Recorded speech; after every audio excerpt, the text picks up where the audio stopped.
कहानी की शुरुआत होती है जब कुछ लोग समुद्र से एक विशाल समुद्री जीव को पकड़कर ऊपर लाते हैं। तभी एक मोटा आदमी मजाक मजाक में उस जीव के साथ फोटो खिंचवाने के लिए आगे बढ़ता है, लेकिन उसके दोस्त उसे डराने के लिए शरारत कर देते हैं, जिससे वह घबराकर सीधे पानी में गिर पड़ता है। शुरुआत में सभी लोग उसकी हालत देखकर हंस रहे होते हैं, लेकिन अगले ही पल पानी के अंदर से एक खुखार जबड़ा बाहर निकलता है। यह नजारा देखते ही वहाँ मौजूद हर इंसान के चेहरे का रंग उड़ जाता है, क्योंकि उन्हें समझ आ जाता है कि असली खतरा अब उनके सामने आ चुका है। वह कोई साधारण समुद्री जीव नहीं था, बल्कि मेगालोडॉन था, समुद्र का सबसे विशाल और सबसे खतरनाक शिकारी, जिसके बारे में कहा जाता है कि उसने अपने समय में टी-रेक्स जैसे विशाल जीवों का भी शिकार किया था। बताया जाता है इस शार्क की लंबाई लगभग 21 से 27 मीटर तक होती थी, जबकि इसके जबड़ों की ताकत करीब 26 टन तक पहुंचती थी। इतनी विशाल भूख को पूरा करना किसी भी सामान्य समुद्री जीव के लिए संभव नहीं था। यही वजह थी कि वैज्ञानिकों का मानना था कि भोजन की कमी के कारण यह प्रजाति हमेशा के लिए खत्म हो गई। लेकिन कुछ वैज्ञानिकों की सोच इससे बिल्कुल अलग थी। उनका विश्वास था कि मेगालोडॉन कभी खत्म नहीं हुआ, बल्कि समुद्र की गहरी परतों में जाकर छिप गया, खासकर उस जगह के नीचे जिसे इंसान अब तक समुद्र की अंतिम गहराई समझते आए थे। अपनी रिसर्च के दौरान वैज्ञानिकों ने एक खोज की। उन्हें पता चला कि जिसे अब तक समुद्र का आखिरी तल माना जाता था, वह असल में हाइड्रोजन सल्फाइड जैसी जहरीली गैसों का एक घना बादल था। उनका अनुमान था कि इस गैसीय परत के नीचे एक बिल्कुल अलग समुद्री दुनिया मौजूद हो सकती है, जहाँ आज तक कोई इंसान नहीं पहुँच पाया। इस रहस्य से पर्दा उठाने के लिए एक अरबपति ने लगभग $3 अरब खर्च करके एक विशेष डीप सी रिसर्च टीम तैयार की। इसके बाद एक अत्याधुनिक पनडुब्बी को उस रहस्यमयी गहराई की ओर भेजा गया। जैसे ही पनडुब्बी उस जहरीले बादल को पार करके नीचे पहुंची, वहां मौजूद सभी वैज्ञानिक खुशी से भर उठे। उनके सामने हजारों ऐसे समुद्री जीव तैर रहे थे जिन्हें इंसानों ने पहले कभी नहीं देखा था। ऐसा लग रहा था मानो उन्होंने समुद्र के भीतर एक नई दुनिया खोज निकाली हो। लेकिन उनकी यह खुशी कुछ ही पलों की मेहमान थी। अचानक पनडुब्बी के सभी उपकरण चेतावनी देने लगे। सोनार स्क्रीन पर एक बेहद विशाल परछाई तेजी से उनकी तरफ बढ़ती दिखाई दी। इससे पहले कि कोई समझ पाता, तभी एक जबरदस्त टक्कर हुई और पूरी पनडुब्बी बुरी तरह हिल गई। कुछ ही सेकंड में उसका सिस्टम फेल हो गया और बाहरी दुनिया से संपर्क भी पूरी तरह टूट गया। समुद्र की सतह पर मौजूद कंट्रोल बेस को केवल इतना पता चल सका कि अंदर फंसे लोग अभी जिंदा हैं, लेकिन उनके पास ज्यादा से ज्यादा 18 घंटे की ऑक्सीजन बची है। इसलिए उन्हें बचाने के लिए तुरंत ऐसे इंसान की जरूरत थी जो लगभग 10,000 मीटर गहरे समुद्र में उतरने की हिम्मत रखता। तभी सभी को एक व्यक्ति याद आता है, जिसका नाम जॉन था। अपनी बहादुरी और अनुभव की वजह से वह इस काम के लिए सबसे उपयुक्त माना जाता था। करीब 5 साल पहले उसने इसी तरह के एक खतरनाक मिशन में 11 लोगों की जान बचाई थी। हालांकि उस दौरान कुछ लोगों को पीछे छोड़ना पड़ा था और उनकी मौत हो गई थी। जॉन का कहना था कि उनकी पनडुब्बी पर किसी विशाल समुद्री जीव ने हमला किया था, लेकिन किसी ने उसकी इस बात पर भरोसा नहीं किया। सबने इसे उसका भ्रम समझा और उसे टीम से बाहर कर दिया। उस घटना के बाद जॉन ने सब कुछ छोड़ दिया और कई सालों तक थाईलैंड के एक साधारण और गरीब इलाके में गुमनामी की जिंदगी बिताने लगा। इसी बीच डॉक्टर जांग जॉन की तलाश करते हुए उसके पास पहुंचते हैं। कुछ देर बातचीत करने के बाद वह बताते हैं कि समुद्र की गहराई में एक रिसर्च टीम फंस चुकी है और उन्हें बचाने के लिए सिर्फ उसी की मदद की जरूरत है। जॉन पहले इस मिशन के लिए साफ इनकार कर देता है, लेकिन जैसे ही उसे पता चलता है कि उस पनडुब्बी में उसकी पूर्व पत्नी भी मौजूद है, वह बिना देर किए मिशन में शामिल होने के लिए तैयार हो जाता है। दूसरी तरफ समुद्र की गहराई में फंसी टीम अपनी खराब हो चुकी पनडुब्बी को दोबारा चालू करने की कोशिश कर रही थी। उनका सिस्टम पूरी तरह ठप पड़ चुका था और ऑक्सीजन लगातार कम होती जा रही थी। काफी मेहनत के बाद जैसे ही सिस्टम दोबारा चालू होता है, तभी अचानक एक और जबरदस्त टक्कर होती है। इस बार पनडुब्बी को पहले से भी ज्यादा नुकसान पहुंचता है और ऑक्सीजन भी तेजी से लीक होने लगती है। अब उनके पास केवल 3 घंटे की हवा बची थी। हालात बिगड़ते देखकर टीम का एक सदस्य छोटे ग्लाइडर की मदद से नीचे जाकर स्थिति का जायजा लेने का फैसला करता है। वह धीरे धीरे समुद्र की गहराइयों को पार करता हुआ अपने साथियों तक पहुंच जाता है, लेकिन जैसे ही वह उन्हें बचाने के लिए हुक लगाने वाला होता है, तभी अचानक किसी विशाल जीव की जोरदार टक्कर से उसका ग्लाइडर बुरी तरह हिल जाता है। वह किसी तरह खुद को संभालता है, लेकिन अगले ही पल एक विशाल ऑक्टोपस अपने लंबे लंबे हाथों से पूरे ग्लाइडर को जकड़ लेता है। उसका दबाव इतना बढ़ जाता है कि ग्लाइडर का अलार्म बजने लगता है, लेकिन तभी अचानक वह ऑक्टोपस काली स्याही छोड़ता है और तेजी से पीछे हट जाता है, मानो वह खुद भी किसी उससे कहीं बड़े शिकारी से डर गया हो। ग्लाइडर चला रहा व्यक्ति अभी राहत की सांस ही ले रहा था कि तभी अंधेरे में एक विशाल परछाई उसकी ओर बढ़ती दिखाई देती है। अगले ही पल उसके सामने समुद्र का सबसे खतरनाक शिकारी आ जाता है, मेगालोडॉन, जिसे दुनिया करीब 20 लाख साल पहले खत्म मान चुकी थी। वह शार्क पूरी रफ्तार से उसकी ओर बढ़ती है और हमला करने ही वाली होती है कि तभी दूर समुद्र में एक के बाद एक कई फ्लेयर्स की तेज रोशनी चमकने लगती है। उन रोशनियों की वजह से शार्क का ध्यान भटक जाता है। दरअसल यह जॉन था जो ठीक समय पर वहां पहुंच चुका था। उसने लगातार कई फ्लेयर्स छोड़कर उस विशाल शार्क का ध्यान अपनी तरफ खींच लिया, जिससे ग्लाइडर चला रहा सदस्य सुरक्षित बच निकलता है। उधर जॉन तेजी से फंसी हुई सबमरीन तक पहुंचता है और उसके साथ डॉक करने की तैयारी करता है। जैसे ही वह अंदर अपनी पूर्व पत्नी को सुरक्षित देखता है, उसके चेहरे पर राहत साफ दिखाई देने लगती है, लेकिन अगले ही पल अचानक अलार्म बज उठता है। वह शार्क एक बार फिर पूरी रफ्तार से उनकी तरफ बढ़ रहा था। यह देखकर टीम का चश्मा पहने सदस्य समझ जाता है कि अगर बाकी लोगों को बचाना है तो किसी एक को अपनी जान की कुर्बानी देनी होगी। वह चुपचाप अपना आखिरी खत साथी की जेब में रख देता है। इसके बाद हैच बंद कर देता है और अपनी सबमरीन को रेस्क्यू पॉड से अलग कर देता है। फिर वह अपनी सबमरीन की सारी लाइटें जला देता है ताकि शार्क का ध्यान उसी की तरफ चला जाए और बाकी लोग सुरक्षित निकल सके। आखिरकार जॉन रेस्क्यू पॉड को सुरक्षित बेस तक पहुंचाने में कामयाब हो जाता है। हालांकि शार्क बेहद खतरनाक था, लेकिन फिलहाल ऐसा लग रहा था कि सबसे बड़ा संकट टल चुका है, लेकिन यह उनकी सबसे बड़ी भूल साबित होने वाली थी। कुछ समय बाद जब बेस पर बिनबिन की छोटी बेटी खेल रही होती है, तभी उसकी नजर पानी के बाहर दिखाई देने वाली एक बेहद डरावनी चीज पर पड़ती है। उसे देखते ही वह डर के मारे वहीं ठिठक जाती है। बच्ची की चीख सुनते ही जॉन और बाकी सभी लोग तुरंत उसकी तरफ दौड़ पड़ते हैं। वहाँ पहुंचकर वे देखते हैं कि वह डर के मारे बिल्कुल सहम चुकी है। जॉन की नजर जैसे ही पास लगी कांच की विशाल दीवार पर पड़ती है, उसे उस पर किसी बड़े पंजे जैसी गहरी खरोंच दिखाई देती है। तभी अचानक एक जोरदार धमाका होता है और एक विशाल भेल आकर उसी कांच से टकरा जाती है। शुरुआत में सभी को लगता है कि शायद वही खरोंच इस भेल की वजह से बनी होगी, लेकिन अगले ही पल उनकी यह गलतफहमी दूर हो जाती है, क्योंकि कुछ ही सेकंड में वह विशाल भेल बुरी तरह टुकड़ों में बिखर जाती है। यह भयानक नजारा देखते ही जॉन समझ जाता है कि मेगालोडॉन उनका पीछा करते हुए समुद्र की ऊपरी सतह तक पहुंच चुका है। जब उनकी सबमरीन थर्मल लेयर को पार कर रही थी, तभी पानी का तापमान बदल गया था और उसी रास्ते से यह प्राचीन शिकारी भी ऊपर निकल आया। इसी दौरान रडार पर एक नया अलर्ट दिखाई देता है। जानकारी मिलती है कि दक्षिण पश्चिम दिशा में करीब 32 किलोमीटर दूर 3 नावें एक साथ संकट में फंस गई हैं। यह खबर मिलते ही पूरी टीम तुरंत जहाज लेकर उस स्थान की ओर रवाना हो जाती है, लेकिन वहां पहुंचकर जो मंजर उनके सामने आता है उसे देखकर हर कोई सन्न रह जाता है। समुद्र की सतह पर शार्क के कटे हुए पंख और इंसानों के शरीर के टुकड़े तैर रहे होते हैं। वहीं दूसरी तरफ गहराई में छिपा मेगालोडॉन चुपचाप उन सब पर नजर रख रहा होता है। टीम फैसला करती है कि इस दैत्य को रोकने का सबसे पहला कदम उसके शरीर पर एक ट्रैकर लगाना होगा, ताकि उसकी हर गतिविधि पर नजर रखी जा सके। लेकिन सबसे बड़ी समस्या यह थी कि इतने खतरनाक शिकारी के पास जाकर ट्रैकर लगाया कैसे जाए। बिनबिन सुझाव देता है कि जहाज को उसके ज्यादा करीब ले जाना बेहद जोखिम भरा होगा, इसलिए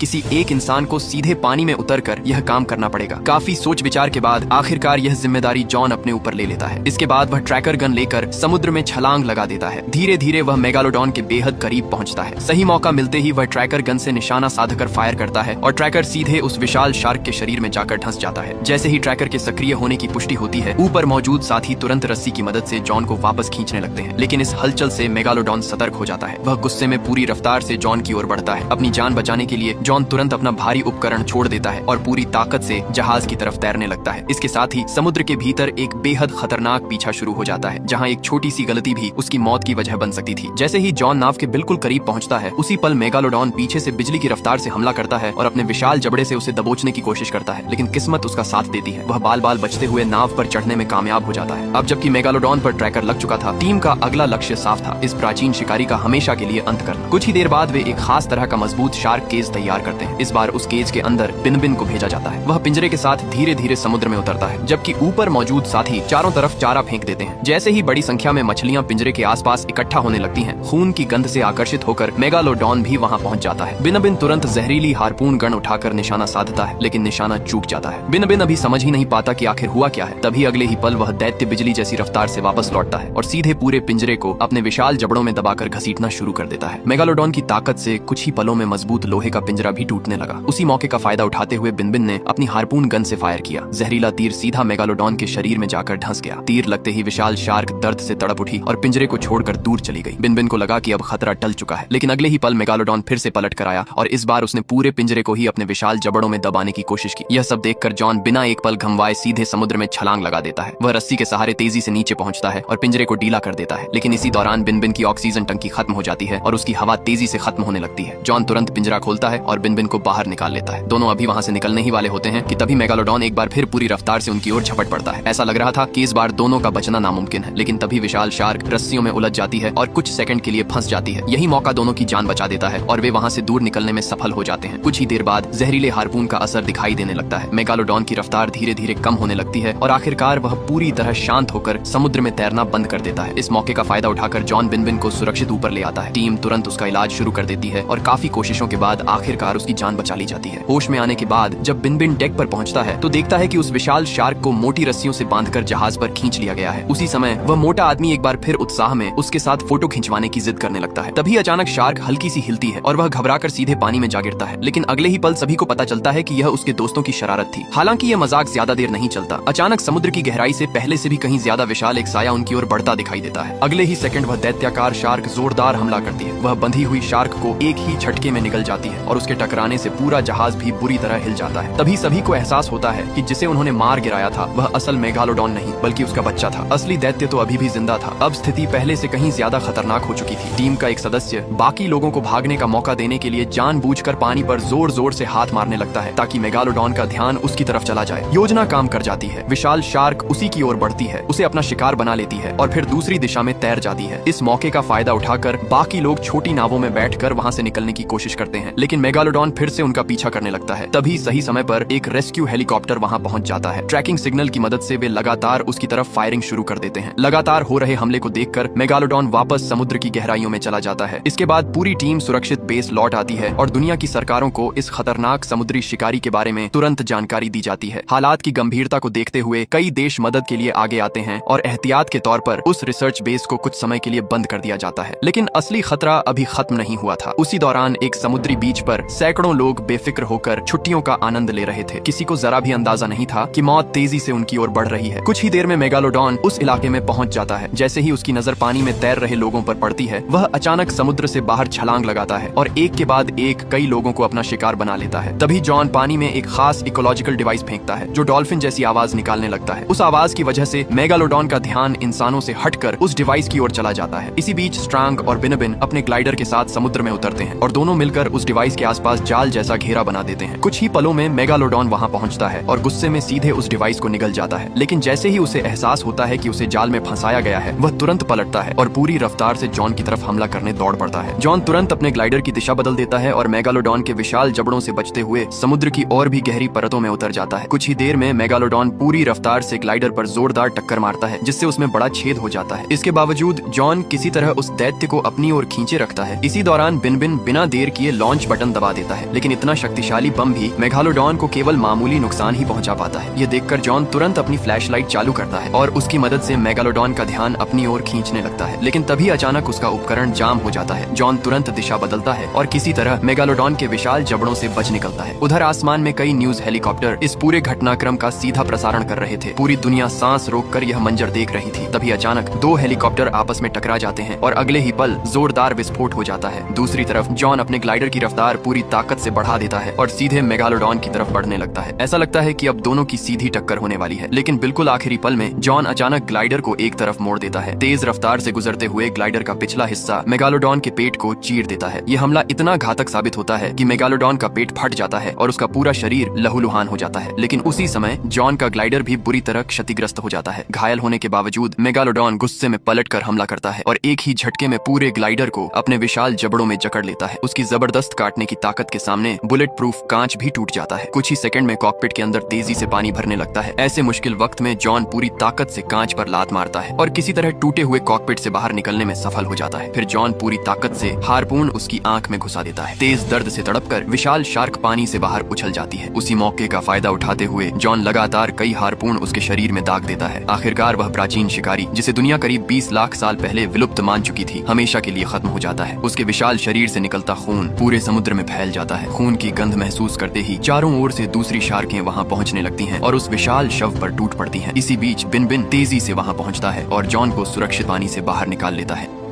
तो गाइस, अगर आपको वीडियो अच्छी लगी हो तो वीडियो को लाइक करें और कमेंट कर बताएं आपको नेक्स्ट वीडियो कौन सी मूवी पर चाहिए और चैनल को सब्सक्राइब करना ना भूलें। Thank you so much.